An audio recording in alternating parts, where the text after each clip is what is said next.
Assalamualaikum warahmatullahi wabarakatuh. Kembali lagi di channel Tiap Wisnu. Kembali kita membahas English. Kali ini ada pertanyaan bagaimana cara menggunakan fitur baca di tempat.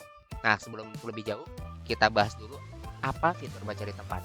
Nah, teman-teman biasanya di perpustakaan itu mempunyai buku-buku yang tidak bisa dibawa pulang atau tidak bisa dipinjam ke rumah ya. Nah, hal ini tentu kita tidak akan bisa men-track seberapa buku tersebut sering dipinjam ya. Kita bisa men-track pemanfaatan dari buku-buku tersebut.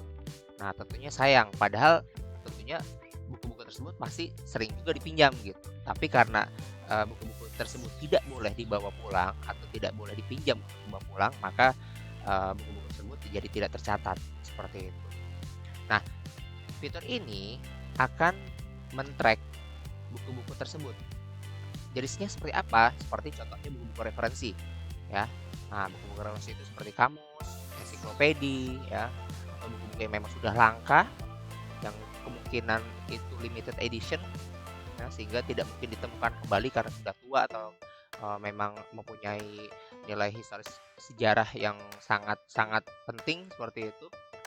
Nah, maka dengan adanya fitur ini diharapkan kita dapat mengetahui pemanfaatan dari buku tersebut walaupun dia tidak dibawa pulang.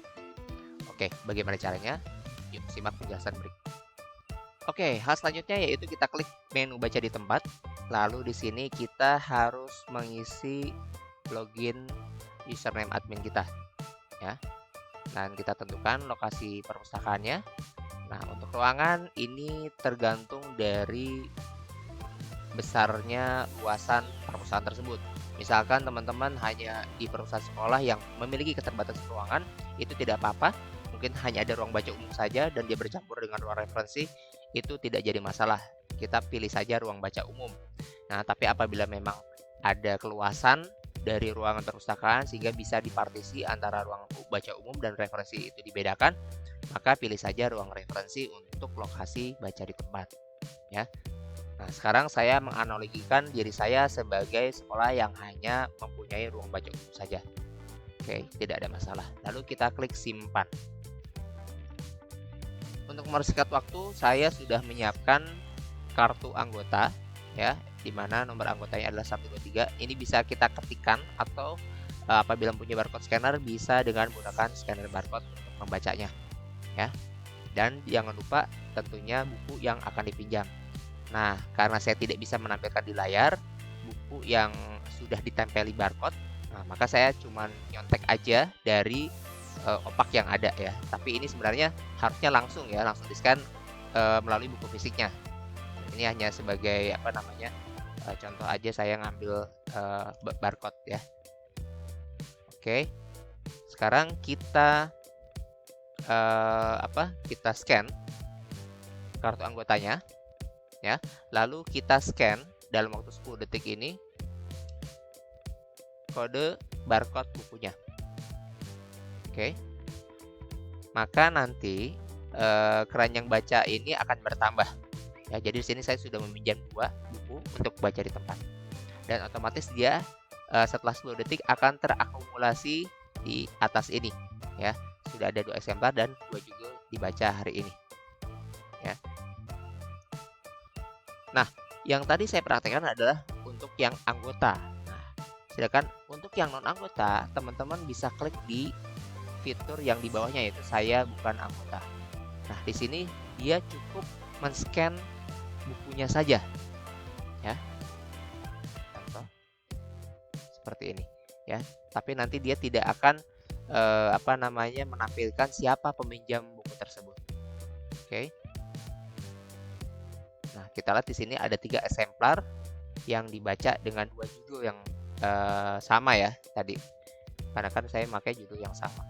Oke, sekarang untuk selanjutnya kita akan lihat bagaimana hasil dari report atau laporan yang dapat dihasilkan dari menu ini. Oke, kita langsung saja menuju ke back office. Seperti biasa, isikan user admin kalian. Masuk pilih lokasi, lalu langsung ke menu laporan. Nah, di menu laporan ini teman-teman bisa langsung ke menu baca di tempat. Nah, ini ada 4 macam laporan ya. Ada laporan berdasarkan koleksi, laporan koleksi sering dibaca di tempat apa aja ya, laporan anggota sering baca di tempat siapa aja, dan laporan non anggota yang sering baca di tempat ini ada sendiri ya. Oke, kita akan coba salah satunya saja. Contoh yang laporan berdasarkan koleksi, nanti teman-teman bisa ngulik sendiri ya. Yang laporan-laporan lainnya ya, menu-menu lainnya bisa dikulik sendiri. Oke, kita contoh untuk laporan berdasarkan koleksi. Nah, di sini periode pengadaannya mau yang harian, bulanan, apa tahunan itu disesuaikan saja ya. Nah, kita akan pakai yang contohnya yang harian. Kita pakai tanggal hari ini, tanggal 30. Nah, untuk kriteria pengunjung kita gabung saja misalkan yang anggota dan non anggota ya, atau mau dipisah juga boleh, terserah. Nah, kriteria wajib dipilih. Kalau saya biasanya memakai kriteria lokasi perpustakaan ya, dengan ruangan adalah oke ya, perusahaan SDN 05 pagi ya. Boleh lokasi perusahaan atau ruang perusahaan juga boleh. Oke, ini ya. Lalu kita pilih tampilkan frekuensi apabila ingin melihat jumlahnya saja ya, tapi apabila ingin mengetahui detail datanya bisa diklik yang tombol di tengah ini. Oke, kita klik aja. Nah, biasanya apabila dia tidak menampilkan seperti ini, nah, tidak apa-apa, dia langsung di download saja. Kita open. Nah, hasilnya ini. Jadi ada 3 anggota yang meminjam ya. Ada 3 transaksi di situ ya, walaupun mungkin membernya sama ya, tapi intinya ini adalah yang dimaksud adalah 3 transaksi totalnya. Nah, sekarang kita tampilkan detail datanya. Oke. Nah, di sini kita bisa lihat anggota yang bermatian dengan kode anggota sekian, dia meminjam ada 2 ya, dengan nomor barcode ini ya. Oke, di tanggal 30 ini. Nah, untuk yang bukan anggota dia ada 1. Nah, maka di sini dia tidak terekam ya siapa-siapanya. Ya, tapi dia terekam dia meminjam buku apa. Oke, itu saja teman-teman. Bagaimana? Mudah bukan? Nah, silakan teman-teman nanti coba-coba sendiri beberapa menu yang ada yang tadi ya, untuk baca di tempat ini. Laporan koleksi sering dibaca di tempat, laporan anggota sering baca di tempat, dan laporan anggota sering baca di tempat dengan kreasi dari teman-teman sendiri ya. Hasilnya seperti apa? Silakan dicoba-coba saja sampai nanti benar-benar sudah menguasai. Oke, silakan like dan subscribe apabila Anda menyukai konten saya dan untuk kemajuan YouTube channel ini. Dan semoga kita dapat bertemu lagi di video-video selanjutnya. Salam literasi. Wabillahi taufik wal hidayah. Assalamualaikum warahmatullahi wabarakatuh.